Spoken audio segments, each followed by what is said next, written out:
Hello guys, this is SK Allen, and welcome to my channel. Please hit the button bell and subscribe. Thank you very much and more power. Enjoy the video. Hi guys, ito na nga. Today, napag-desisyon na namin na magbigay tulong sa mga taong nasa kalsada sa ating gabi. Ito guys, kasama ko dito ang aking pinsan, pamangkin. Nice. Who's taking up the video. We're looking about for the strangers na nasa kalsada sa gabi. Ito kami para tumulong. Sana all. Para kahit papaano mabigyan namin sila ng konting blessings para naman na kinabukasan pagising nila meron silang konting pangalmusal, malamanan man lang yung sikmura nila guys.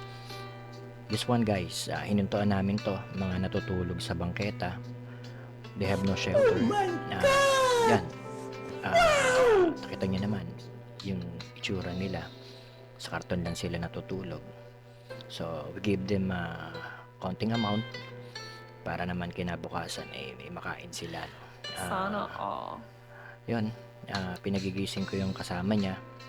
Sabi ko gisingin niya para kinabukasan meron silang pang-almusal. The most important thing here is yun, ipon tayo ng blessings, no? Tulong lang tayo para dumami yung deposit natin from heaven, of course. I do believe in that. Mahalaga is tumutulong tayo in our own little way. Yan guys, paalam na kami. Sabi namin sa kanila ingat sila.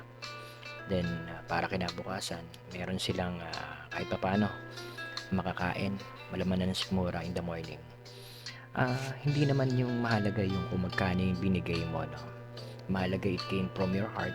A few at moments yung later. layunin mo is makatulong on them. For me, I created this video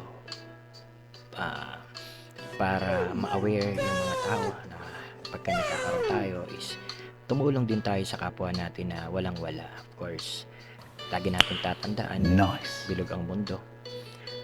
Hindi lagi nasa ibabaw tayo, baka minsan nasa ilalim tayo, no? Mas maganda pa rin yung feeling na ikaw yung tumutulong kaysa ikaw yung tinutulungan. Yan kasi yung tinuro sa akin ng mga magulang ko. This one guys, namamasura din, binigyan lang namin siya ng konting tulong para kahit papaano naman nabukasan he drink coffee, kumain siya pandesal. For me, okay na yun. Or dagdag sa kanya, parang bigay niya sa family niya, diba? Yan guys, yan. We created this one para makita namin yung buhay ng mga kababayan natin tuwing gabi, kung ano ba yung nangyayari, diba? The reality of life. Hindi puro yung sarap lang. Much better pa rin nakikita natin yung mga naghihirap nating kababayan. Of course, karoon naman tayo ng blessing, binigyan naman tayo ni Lord. Sana Paano dapat give way back to others, diba? Kagaya nito, habang naglalakbay kami, naghahanap talaga kami ng matutulungan na itong mga araw na to guys. Gusto namin na kahit papaano kinabukasan they're good.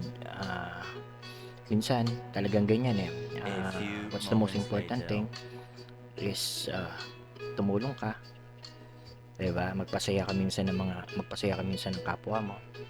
Kagaya nito guys, on this scenario meron kami makikitang bata na nagbabike siya, pauwi pa lang siya yan, nakita namin siya. Medyo gabi na yan, we're talking about 11:30 PM ng gabi. So ang masakit dito guys is malayo pa yung uuwian niya, galing siya ng work, then nasira interior ng kanyang gulong. So hintuan talaga namin siya guys, kasi ayaw namin mapahamak siya, gusto namin makauwi siya sa family niya. Inabutan namin siya ng tulong.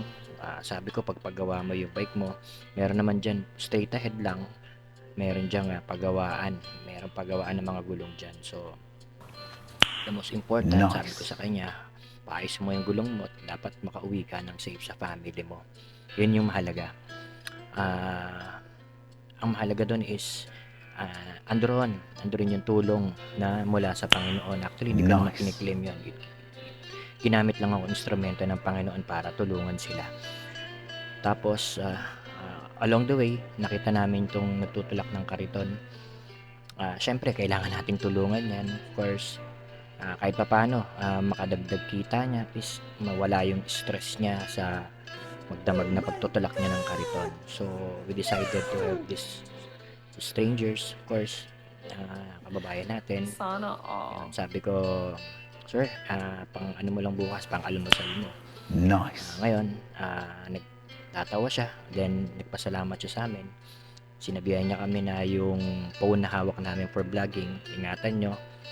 At syempre, medyo delikado kasi alam niya maraming masasamang tao, mga hold-upper. Yan, 'di ba? Sabi niya, ingat kayo.